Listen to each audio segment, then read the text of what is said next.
अच्छा बच्चों, अब हम अपना थर्ड लेक्चर जो है वो कंटिन्यू करते हैं। होपफुली अब आप इससे ज़रा फेमिलियराइज हो गए हैं स्क्रैच सॉफ्टवेयर से, आपको इसके थोड़े बहुत जो है वो एरियाज़ का पता चल गया है। अब हम फर्दर इसको एक्सप्लोर करते हैं। तो अब जो आज के लेक्चर में हम चीज़ देखेंगे वो हम देखेंगे कि आपके पास ये जो हमारे पास लिस्टिंग है, जितने भी स्प्राइट्स अवेलेबल हैं उनकी सारी इन्फॉर्मेशन यहाँ पे हमारे पास है, और कुछ हमारे पास यहाँ पे वैल्यूज़ हैं, और हमारे पास डायरेक्शन है, उसके अलावा हमारे पास साइज़ है। तो अब हम ये सारी चीज़ें देखेंगे कि ये हमारे पास इसके अंदर स्क्रैच सॉफ्टवेयर के अंदर क्या करती हैं। तो सबसे पहले तो हम यहाँ पे देखते हैं कि उसने हमें ये पता है कि जितने भी करैक्टर्स आपके पास इसके अंदर स्टेजिंग एरिया के अंदर होंगे, स्टेज के अंदर होंगे, अ, वो सारे हमारे पास यहाँ पे शो हो रहे होते हैं और उनको हम स्प्राइट बोलते हैं। तो अभी यहाँ पे आप देखें कि इसके ऊपर लिखा हुआ आ रहा है कि ये आपके पास स्प्राइट 1 है। अब मैं इसको अगर मीनिंगफुल नेम देना चाहती हूँ तो मैं इस स्प्राइट को यहाँ पे सिलेक्ट करके, इधर आप यहाँ पे बैक स्पेस की भी प्रेस कर सकते हैं। उसके अलावा आप जो है वो सारे को सिलेक्ट करके पीछे भी लेके जा सकते हैं, और यहाँ पे मैं इसके ऊपर स्प्राइट का नाम चेंज करके लेट्स से मैं इसको कह देती हूँ कि ये मेरी कैट है। तो अब जैसे ही मैंने इसके ऊपर क्लिक किया साइड पे, तो अब ये देखें कि यहाँ पे स्प्राइट 1 की जगह पे अब लिखा हुआ आना शुरू हो गया है कि ये आपकी कैट है। तो मीनिंगफुल नेम्स हम देंगे, स्प्राइट 1, स्प्राइट 2, जितने भी आप ज़्यादा स्प्राइट्स ऐड करेंगे अपने इसके अंदर, स्टेज के अंदर, तो उससे ज़्यादा बेहतर है कि आप इसके ऊपर इसके जो है मीनिंगफुल नेम्स जो हैं वो दें। और अब यहाँ पे देखते हैं हम कि आपके पास यहाँ पे शो लिखा हुआ आ रहा है, और यहाँ पे आपके पास एक आई का आइकन है जो भी ब्लू कलर में है, और इसके साथ वाला जो आइकन है ये आपके पास आई के ऊपर कट लगा हुआ है, और अगर ये भी आपके पास हाईलाइटेड नहीं है। मैं इसके ऊपर क्लिक करती हूँ तो ये देखें कि मेरे पास स्टेजिंग एरिया से, जो आपके पास स्टेज है वहाँ से मेरी कैट जो है वो डिसअपियर हो गई है। तो ये आपको बताता है कि आपने इसको शो करना है या आपने इसको हाइड करना है। तो अभी के केस में मैं इसको वापस जब शो पे क्लिक करूँगी तो मेरे पास दोबारा से कैट जो है वो स्टेज के अंदर शो हो जाएगी। अगर मैं उसको हाइड करती हूँ तो वो मेरे पास हाइड हो जाएगी। तो ये दोनों ऑप्शंस हैं हमारे पास कि अगर कोई ऐसा स्प्राइट है जिसको हम स्टेज में शो नहीं करना चाहते या बाद में कभी शो करना चाहते हैं, तो उसको हम स्टार्टिंग पे हाइड कर सकते हैं। उसके अलावा यहाँ पे देखें कि आपके पास साइज़ जो है इसके अंदर वैल्यू हम चेंज कर सकते हैं, और अभी यहाँ पे 100 लिखा हुआ है। अगर मैं इसको चेंज करके लेट्स से 50 कर देती हूँ और मैं एंटर करती हूँ, तो ये देखें कि मेरी जो कैट है वो अब स्टेज के अंदर छोटी हो गई है। तो ये हम अपने जो स्प्राइट्स हैं उनका साइज़ बड़ा या छोटा कर सकते हैं। ये डिपेंड करता है कि आपने उसका बैकग्राउंड क्या सेट किया हुआ है, और उसके मुताबिक आप इसका साइज़ कितना रखना चाहते हैं। अगर मैं कहती हूँ मैंने मीडियम सा रखना है तो मैंने 70 कर दिया। बिल्कुल स्टार्टिंग के अंदर जो हमारा साइज़ था वो 100 था। अगर मैं इससे भी बड़ा करना चाहती हूँ तो मैं 150 कर देती हूँ, तो मेरे पास कैट और बड़ी हो गई। अगर मैं लेट्स से 200 कर देती हूँ तो मेरे पास कैट और बड़ी हो गई। 250 कर देती हूँ तो मेरे पास कैट और बड़ी हो गई। तो ये जितना भी हमारे पास जो हमारी, अगर हम कोई एनिमेटेड स्टोरी बना रहे हैं या हम कोई गेम बना रहे हैं, उसके मुताबिक हम इसके अपने स्प्राइट्स के साइज़ सेट कर सकते हैं। तो अगर आपने इसको देखना है तो फुल स्क्रीन में भी जाके देख सकते हैं कि अब आपकी कैट जो है वो काफ़ी बड़ी शो हो रही है। उसके अलावा आपके पास यहाँ पे डायरेक्शन का आपके पास एक है, यहाँ पे डायरेक्शन की डिफरेंट वैल्यूज़ हम सेट कर सकते हैं। तो ये देखें कि अभी डायरेक्शन जो है वो उसने आपको बताई हुई है कि आपके पास 90 पे है, और यहाँ पे आपको एरो से बता रहा है कि इस टाइम पे आपका जो भी स्प्राइट होगा उसका मुंह जो है वो इस साइड को आपके पास होगा। अब मैं अगर इसकी वैल्यू को चेंज करूँ, दोनों मेरे पास ऑप्शंस हैं। मैं यहाँ पे भी वैल्यू को डिफरेंट कर सकती हूँ। लेट्स से मैं यहाँ पे 45 कर देती हूँ। तो अब ये देखें कि मेरे पास ये 45 की जो वैल्यू है, यहाँ पे मेरे पास कैट की जो है वो डायरेक्शन हो गई है, और अब मेरे पास कैट जो है वो 45 के एंगल पे ऊपर देख रही है। तो अगर मैं यहाँ से इसकी वैल्यू चेंज करती हूँ तो यहाँ पे देखें कि मैंने अगर इसको इधर इसकी डायरेक्शन लेट्स से यहाँ पे 0 कर देते हैं हम, तो अब ये जो मेरी कैट है वो ऊपर की तरफ देख रही है। और अगर मैं इसको जो है वो इस साइड को रोटेट कर देती हूँ, -90 पे कर देती हूँ, तो मेरी कैट बिल्कुल उल्टी हो गई है। और अगर हम इसको नीचे की तरफ मूव करते हैं तो ये आपके पास लेट्स से 180 के ऊपर ये आपके पास नीचे को देख रही है। जो इसकी ओरिजिनल थी हमारे पास वैल्यू, वो थी हमारे पास 90, और आपकी स्टार्टिंग पे जो थी वो कैट की ये लोकेशन, वो डायरेक्शन थी, इस पे थी आपकी 90 वैल्यू। तो आप इस तरह भी चेंज कर सकते हैं। आप इसको यहाँ से डायल के थ्रू रोटेट करके भी चेंज कर सकते हैं। तो ये आपकी डिपेंड करता है कि गेम के अंदर या आपने कोई एनिमेटेड स्टोरी बना रहे हैं उसके अंदर आपको अपना जो स्प्राइट है वो किस साइड पे चाहिए उसका मुंह, उसके मुताबिक आप इसको चेंज कर सकते हैं। लेकिन अब ये देखें इशू क्या है इसके पास, कि जब मैं चाहती हूँ कि इसका मुंह इस साइड पे हो जाए, जो कि था मेरे पास -90 पे, और अगर मैं यहाँ पे -90 पे इसकी वैल्यू को सेट भी कर दूँ, तो मैं सिर्फ ये चाहती थी कि मेरे कैट का मुंह दूसरी साइड को हो जाए। लेकिन मेरी इसकी वजह से, डायरेक्शन की वजह से, अगर मैंने डायरेक्शन -90 की है तो मेरी कैट उल्टी हो गई है। तो उसके लिए हमारे पास यहाँ पे एक और बटन है जो कि है आपके पास लेफ़्ट राइट का।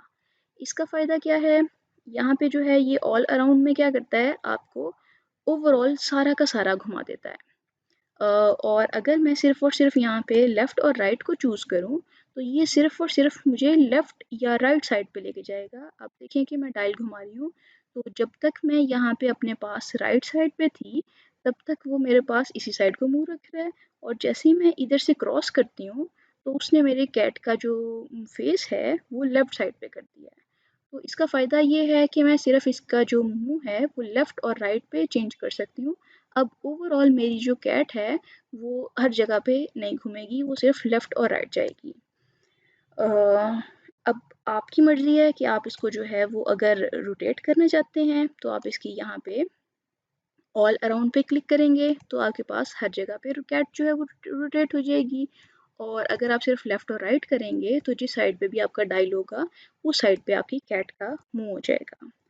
तो ये तो हमारी हो गई, हमने चीज़ें देख ली, स्प्राइट का नाम चेंज कर सकते हैं, उसको शो हाइड कर सकते हैं, उसका साइज़ बड़ा छोटा कर सकते हैं, उसकी डायरेक्शन चेंज कर सकते हैं। अब हमारे पास एक और चीज़ है, वो यहाँ पे है एक्स और वाई।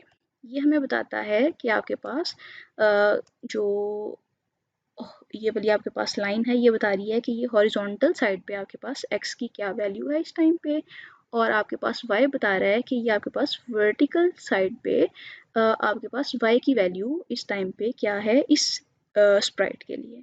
अभी हम इसका साइज़ ज़रा थोड़ा सा छोटा कर देते हैं ताकि ज़रा हमें क्लियर हो जाए। तो अभी के केस में हमारे पास x की वैल्यू है -41, और हमारे पास y की वैल्यू है 25। तो अब हम ये देखते हैं कि ये आपके पास x और y क्या रिप्रेजेंट क्या कर रहा है। तो इसके लिए हम पहले ज़रा एक इमेज देख लेते हैं, और ये है हमारे पास इमेज जो आपको बता रहा है कि x और y कोऑर्डिनेट्स जो हैं स्क्रैच के अंदर वो क्या हैं। तो x का मतलब आपके पास ये वाली जो हॉरिजॉन्टल लाइन है ये वाली, और y का मतलब आपके पास ये जो वर्टिकल लाइन है ये वाली। और अब अगर मैं यहाँ पे चाहती हूँ कि लेट्स से मैं अपना जो मेरा स्प्राइट है उसको मैं प्लेस करना चाहती हूँ x0 और y0। इसका मतलब ये है कि इस जगह पे मेरे पास जो स्प्राइट है वो प्लेस हो जाएगा, क्योंकि यहाँ पे आपका x और y 0 बन रहा है। अब अगर लेट्स से मैं चाहती हूँ कि मेरे पास जो है वो स्प्राइट इस जगह पे जाके प्लेस हो, तो यहाँ पे देखें कि आपके पास हॉरिजॉन्टल x की वैल्यू जो है वो 0 है, और y की वैल्यू आपके पास 180 है, तो मेरा स्प्राइट जो है वो इस जगह पे जाके प्लेस हो जाएगा। अब लेट्स से मैं चाहती हूँ कि मेरे पास जो है वो स्प्राइट मेरा इस जगह पे जाके प्लेस हो, तो उसकी वैल्यू मुझे क्या सेट करनी पड़ेगी, ये अब आपने जो है वो सोचना है कि इस जगह पे अगर हम अपना स्प्राइट प्लेस करना चाहते हैं तो यहाँ पे क्या वैल्यू होगी। अब उसको देखने के लिए आपको जो है ये देखना है कि आपका एक्स एक्सिस उसके ऊपर क्या वैल्यू है, और जो आपका वाई एक्सिस है उसके ऊपर क्या वैल्यू है। तो यहाँ पे देखें कि आपके पास x की वैल्यू जो है वो बन रही है -100, और जो आपके पास है y की वैल्यू वो आपके पास बन रही है 100। तो इसका मतलब है कि मुझे x की वैल्यू जो है वो -100 और y की वैल्यू मुझे 100 सेट करनी है, तो मेरा स्प्राइट जो है वो इस जगह पे जाके प्लेस हो जाएगा। तो हम इसको ट्राई भी करते हैं यहाँ पे, कि अभी के केस में हम इसका कैट का जो मुंह है वो इस साइड पे कर देते हैं ताकि जो है वो ओरिजिनल साइड पे हो जाए उसका मुंह। और अब हमने कहा था कि अगर हम x 0 करते हैं ठीक है, और हमने साथ ही किया y0, तो बिल्कुल सेंटर में आपका जो स्टेज है उसके सेंटर में आपकी कैट जो है वो प्लेस हो गई है। अब अगर मैं चाहती हूँ कि मेरे पास कैट जो है वो थोड़ा सा इस जगह पे जाके प्लेस हो, तो हमने देख लिया कि x की वैल्यू और y की वैल्यू, x की वैल्यू 100, x की वैल्यू -100 और y की वैल्यू 100। तो हम यहाँ पे अगर इसकी वैल्यू चेंज करते हैं, इसको करते हैं -100 x की वैल्यू को, तो ये देखें कि वो आपके पास x एक्सिस पे पीछे चली गई। इसका मतलब है कि हम इसको इस जगह पे अपनी कैट को ले आए हैं। अब हम चाहते हैं कि कैट हमारी यहाँ पे ऊपर चली जाए, तो हमें यहाँ पे इसकी y की वैल्यू को जो है वो 100 कर देना पड़ेगा। तो अब ये जो है हमारे पास उस जगह पे चली गई जहाँ पे हम उसको लेके जाना चाहते थे। तो ये जो है पास x और y एक्सिस जो हैं, ये आपने मैथ्स में भी पढ़े होंगे। तो ये x जो है वो आपके पास हॉरिजॉन्टल को कंट्रोल करता है और y जो है ये आपके पास वर्टिकल को कंट्रोल करता है। और यहाँ पे देखें कि आपके पास -240 जो है ये मैक्सिमम वैल्यू है जो आपकी स्टेज के एंड पे है। और इसी तरह यहाँ पे आपके पास जो x वैल्यू मैक्सिमम है इधर साइड पे वो है +240। तो इसी तरह आपके पास यहाँ पे y की जो वैल्यू है, जो आपके पास यहाँ पे ऊपर है ये +180 मैक्सिमम वैल्यू, और जो यहाँ पे आपके पास नीचे वैल्यू है वो आपके पास -180।